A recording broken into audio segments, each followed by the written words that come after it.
Hi, it's Alex Aleshin. Today we are speaking with the South Australian artist Avril Thomas in her beautiful art gallery in Magpie Springs.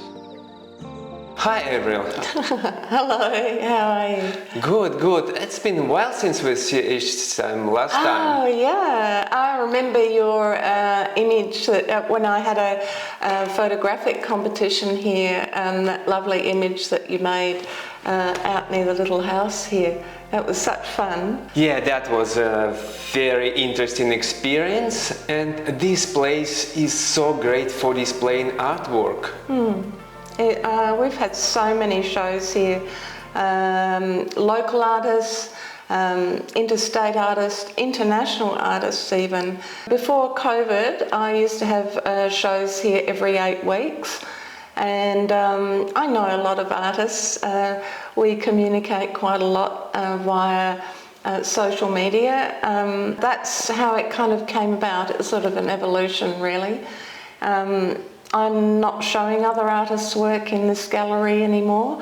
From now on it'll be my work because I've been focusing on everybody else.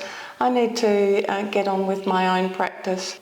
And these days, do you work mostly on commission basis, or you have also time to create your own artistic way? It's mostly commissioned work, I have to say, because I'm also running Magpie Springs as well. We hire our front garden out for weddings and functions, so there's always something happening beyond the immediate gallery. You work mostly in realism? It's funny actually, because I'm mostly asked to do realism work, but when I'm finished or between tonal realism images, to be fresh between realism pieces, I like making all sorts of things. Yes, and that particular painting showing that power plug with the paint, is it meaning of recharging with creating art, or it just Well, it's with an artist palette, well, you get that loaded up and you're good to go. You know, that's suddenly you're ready. You get that your palette with all its paints on, you've got your brush in hand, you're good to go. It's just sort of, now we're ready. Why I ask you about realism work, it takes a lot of skills and knowledge to paint in this style. Where do you learn to paint? Well, I've been drawing all my life. From being a very little girl, I've gone to every art class that you can possibly imagine. But then there's a big difference between doing something for your own entertainment and you know, you're doing something like this and you don't show anybody what you've made. But there's that moment where I went to Adelaide Central School of Art for 2 years, and I only did 5 subjects there, but that was absolutely me coming out of the artistic closet. It was the most extraordinary thing to find that someone would find some joy or some connection with the work that I do. The next year I managed to find some space at Gallery M and put on a solo show there when they'd first moved into the building. Usually there's a theme, but for a year I painted and drew and made anything that popped into my head. It was framed and up it went, and from that point on I had commissions. And which particular skill you find most helpful for your future painting? For the basis of any tonal realism work, you have to know how to draw. That people should learn how to draw from life, not from a photograph. And then, you know, it's like learning any skills. it is a feather on that you put on your bow, and you keep it stashed away, and when you need to bring out that skill, at least you've got something that you can refer to along the way. Do you paint landscapes for yourself, or you get commissions for landscapes as well? Well, a lot of the portraits that I've done have landscapes in the background, so still got to be able to do that as well.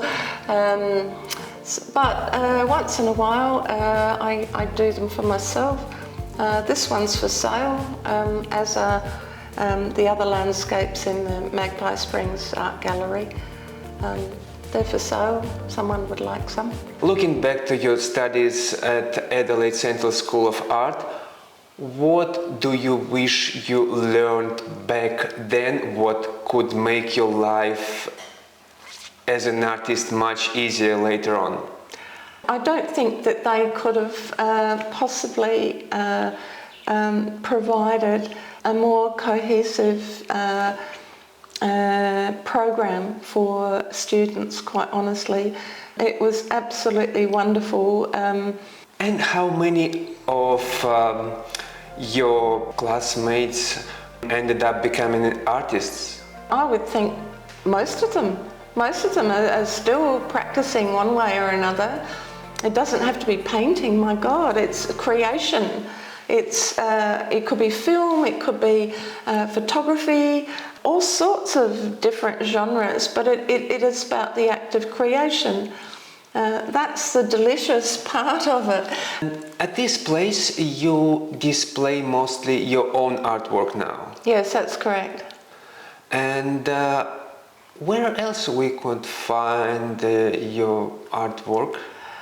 My works are in public and private collections around Australia, Hong Kong, USA.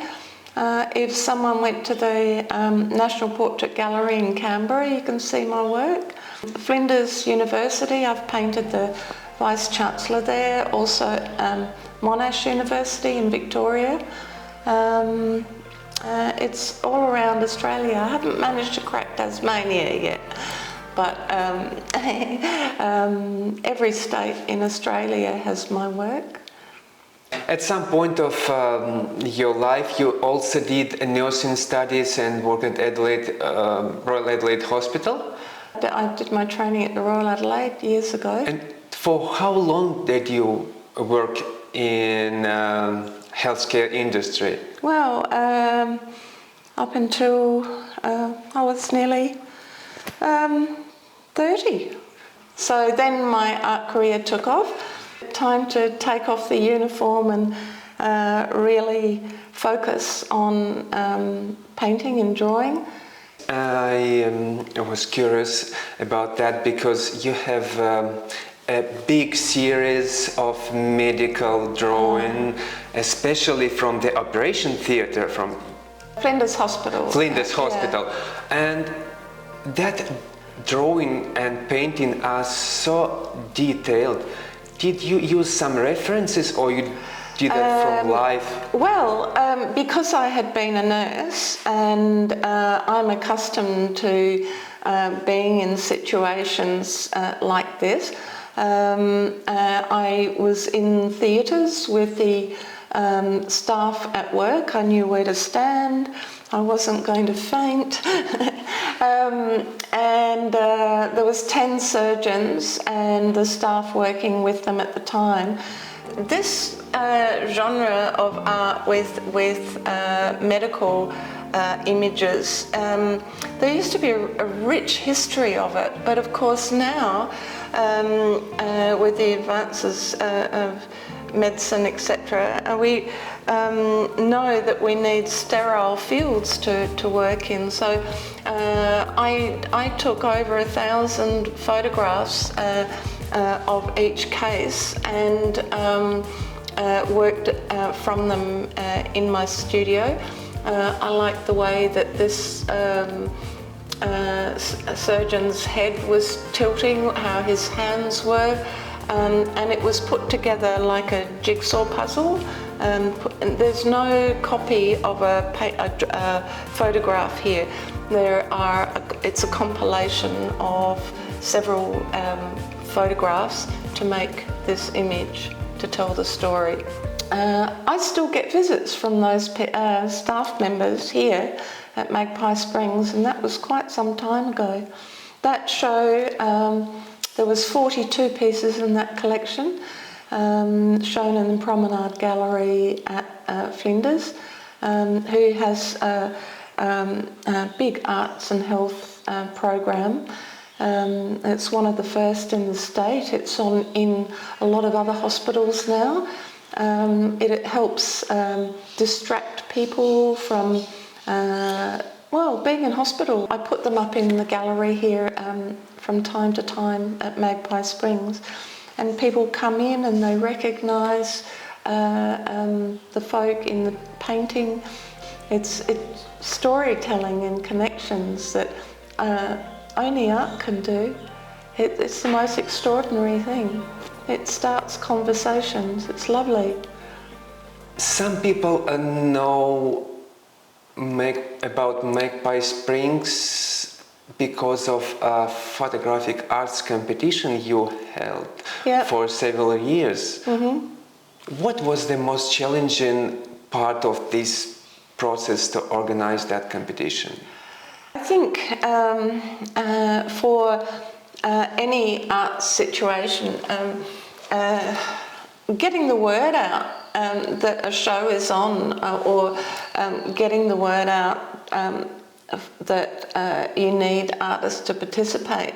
This is a huge learning curve. I didn't have to ever promote what I do prior to coming here, because I was making art as fast, it was coming at me as fast as I could make it.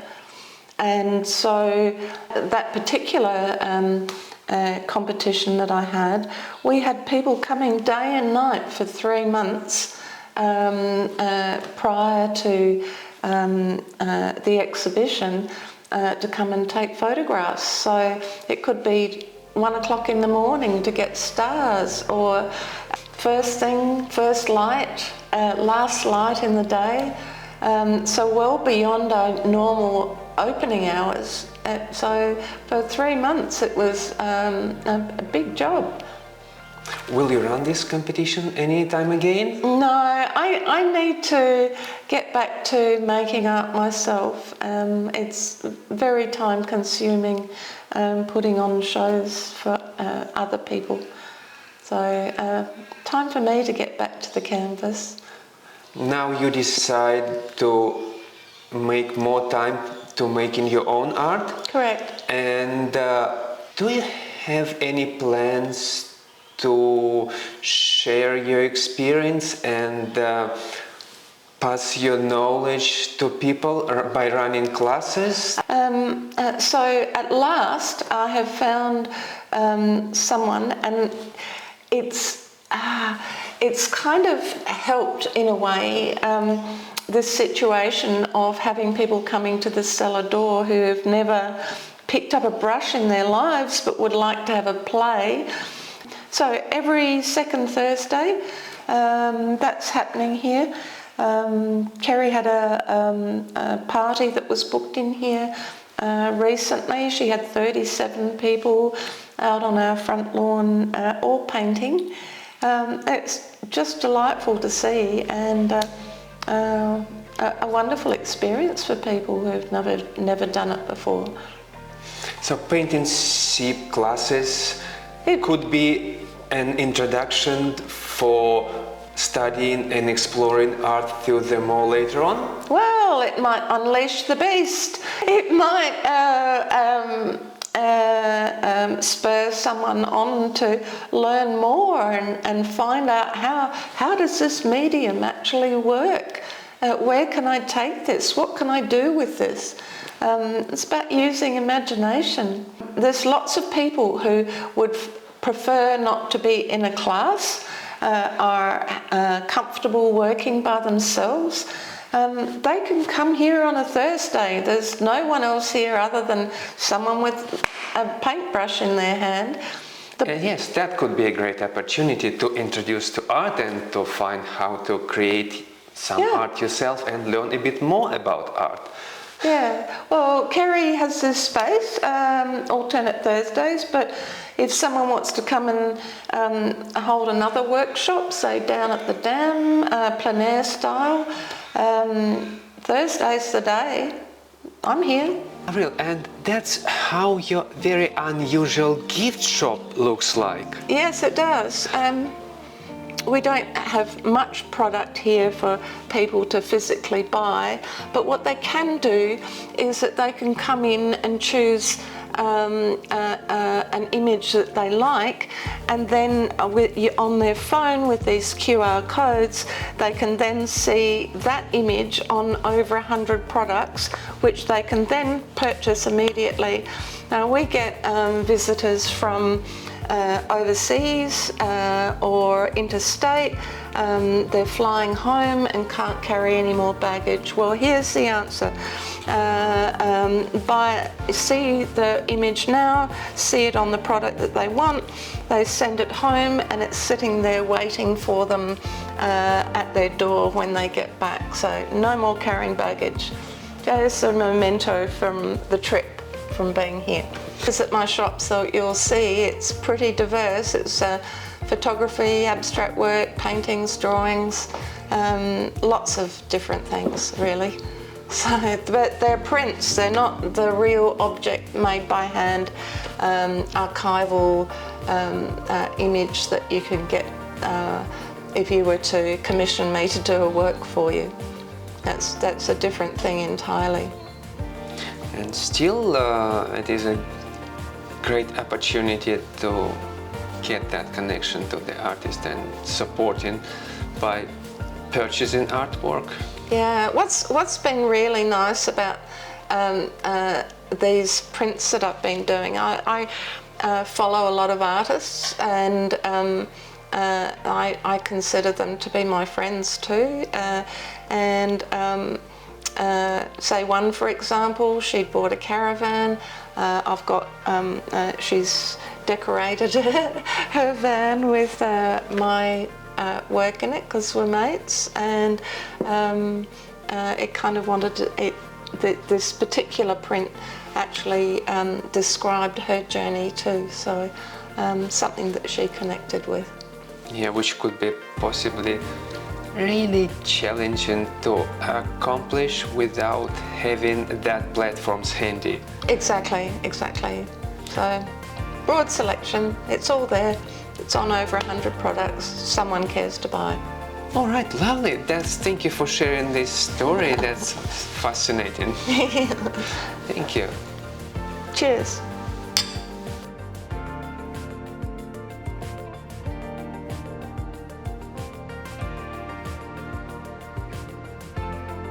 I could talk about art under wet cement if I'm given half a chance. Well, the other topic, of course, is wine.